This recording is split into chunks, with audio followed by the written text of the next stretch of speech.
आमाच्या विशेष बुलेटिनमध्ये आपलं स्वागत आहे. पाहूया विशेष बातमी. शरद पवार यांच्या राष्ट्रवादी काँग्रेस पक्षाचे ज्येष्ठ नेते जयंत पाटील यांनी मुख्यमंत्री देवेंद्र फडणवीस यांची रात्री भेट घेतल्याने राजकीय वर्तुळात अनेक तर्कवितर्कांना सुरुवात झाली.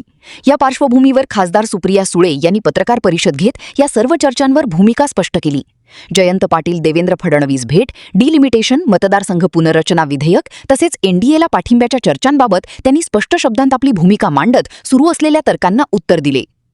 आज सकाळपासून एका जबाबदार वर्तमानपत्रात आणि काही प्रसार माध्यमांमध्ये काही गोष्टी आलेल्या आहेत ज्या अधिकृतपणे पक्षाने, राष्ट्रवादी काँग्रेस पक्ष, शरदचंद्र पवार अधिकृतपणे कुठल्याही चॅनलशी किंवा कुठल्याही वर्तमानपत्राशी पक्ष बोललेला नाही. पक्षाच्या धोरणांबद्दल जी काही भूमिका वर्तमानपत्रात किंवा चॅनल्सवर आली ती सूत्रांच्या थ्रू आलेली आहे. फिजिकली, ऑफिशियली कुठलंही स्टेटमेंट हे राष्ट्रवादी काँग्रेस पक्ष, शरदचंद्र पवारांनी केलेलं नाही.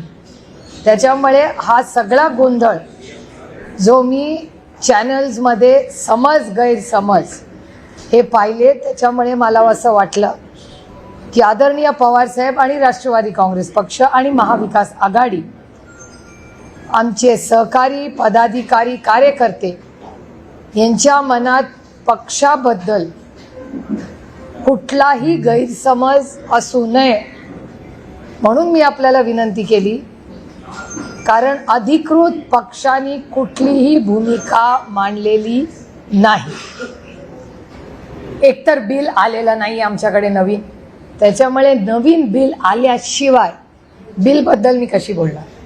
त्याच्यामुळे बिल काय येईल हे बिल आल्यावर 24 तासात त्याचा अभ्यास करून आमचा काय स्टँड आहे हे मी सांगू शकतो. पण थोडंसं तुम्हाला इतिहासात नेते. इतिहास या बिलाचा असा आहे की जेव्हा एकतर महिला आरक्षणाचं बिल हे एकमताने भारताच्या संसदेत पास झालेलं आहे, हे वास्तव आहे या देशात. त्याच्यानंतर माननीय किरण रिजिजू यांनी अरविंद सावंतजी, शिवसेना, असद ओवेसी भाई, असदभाईंना, मला आणि अरविंद सावंतांना, आम्हाला तिघांना त्यांनी बोलवलं दिल्लीत. त्या मीटिंगमध्ये या देशाचे गृहमंत्री माननीय अमितभाई शाही होते. त्यांनी आम्हाला सगळ्यांना असं ब्रीफिंग किरण रिजिजूंनी केलं दिल्लीमध्ये की आमचं सपाशी, काँग्रेसशी, DMKशी सगळ्यांचं वेगळं वेगळं बोलणं झालं आहे. आम्ही तुम्हाला तिघांना एकत्र बोलवलेलं आहे आणि आमची भावना आणि भूमिका अशी आहे की एक प्रस्ताव आमच्या मनात आहे की अनेक डिलिमिटेशनबद्दल वेगळी वेगळी मतं आहेत आणि साऊथच्या, दक्षिणेतल्या राज्यांना असं वाटतंय की जर पॉप्युलेशन, लोकसंख्येच्या वर जर आधारित डिलिमिटेशन झालं तर साऊथवर म्हणजे दक्षिण राज्यांवर अन्याय होईल. त्याच्यामुळे डिलिमिटेशनला सगळ्यांचा विरोध आहे. सगळ्यांना समान न्याय मिळावा हे पूर्णपणे रास्त आहे आणि आम्हाला सगळ्यांनाच मान्य. मग आता डिलिमिटेशनचा फॉर्म्युला काही बदलता येईल का? तर अमितभाई शाह आणि किरण रिजिजूंनी असा एक प्रस्ताव आमच्यासमोर ठेवला की आपण सरसकट काश्मीर टू कन्याकुमारी प्रत्येक राज्यामध्ये 50% सीट वाढतील. पवारसाहेब कॅबिनमध्ये जाणं हा योगायोगच आहे. जयंतराव काल ऑफिशियली माननीय मुख्यमंत्र्यांचा वेळ मागून गेले होते. माननीय मुख्यमंत्र्यांना ते हे सांगायला गेले होते की राष्ट्रवादी काँग्रेस पक्ष, शरदचंद्र पवार ह्याचा नगराध्यक्ष, त्या नगराध्यक्षावर चुकीच्या पद्धतीने ॲक्शन घेतलेली आहे.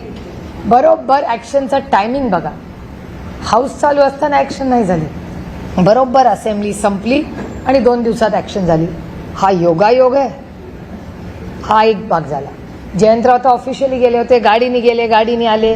त्यांनी जयंतरावनी काय हुडी घातली नव्हती, ऑफिशियलीच गेले, काही प्रॉब्लेम नाही.